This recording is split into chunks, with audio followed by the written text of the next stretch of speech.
Bonjour Nathalie. Bonjour André. Puis comment s'est déroulée la guignolée de cette année? La guignolée, ça a été un franc succès, sincèrement. Ça a bien été sur tout le territoire. Je t'avoue que dans l'après-midi des Boues, il y avait des villages qui étaient un petit peu en retard par rapport à l'année passée. Ça nous inquiétait un petit peu. Mais finalement, tu sais, je vais te donner un exemple. Je parlais avec une responsable à un moment donné, puis elle me dit « Oh non, c'est sûr, j'atteindrai pas le montant de l'an dernier. » Et finalement, elle l'a dépassé de tout près de 300 $. Fait que, tu sais, c'était comme, je t'avoue que ça brassait un petit peu dans le sens qu'on se disait, on va-tu atteindre notre 24 000 $ parce que l'an passé, on avait atteint 23 377 $. Cette année, on avait un village de plus qui était revenu dans la guignolée du centre, c'est-à-dire Saint-Godefroy. Et on se disait, bon, ben si on peut atteindre 600 $ dans ce village-là, donc 24 000 $, ça nous aiderait là, à répondre aux besoins des familles. Et finalement, à 5h30, 6h moins quart, quand on calculait nos résultats finaux, là, parce qu'on rentre tout ça par municipalité, on était à 25 501 $. Donc, je t'avoue qu'on était vraiment contents. On était contents de la réponse de la population. C'est sûr, les gens sont beaucoup sollicités. On est conscient aussi, c'est la veille des fêtes, hein? Ça coûte cher pour tout le monde, mais malgré tout ça, il y a une solidarité, il y a une générosité à cette période-là de l'année, malgré ce que ça représente comme frais pour une famille ou pour les gens.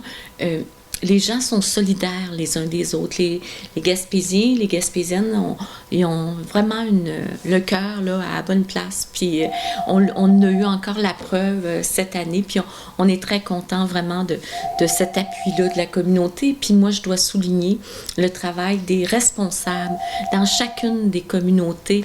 Les clubs sociaux, par exemple, je pense Chevalier de Colomb, Pompiers volontaires, les MDJ qui nous ont ouvert leurs locaux comme Saint-Héziard et Bonaventure. Je pense comité pastoral paroissial, les municipalités aussi qui nous ont ouvert des locaux pour des points de chute, tout ça. Donc, tout ce beau monde-là, puis tous les bénévoles qui étaient sur le terrain, c'était plus de 200 bénévoles sur le territoire qui avaient TUC et Petite Banque, là, tout ça. Donc, tout ce beau monde-là, puis tu sais, le matin, il faisait comme pas chaud, mais après, ça s'est comme réchauffé un petit peu. Donc, on était vraiment contents de la réponse de la communauté, autant de la participation des bénévoles que de la réponse financière du milieu. Et il faut dire qu'il y a un peu de nourriture aussi qui est rentrée cette année. Et je remercie aussi la population.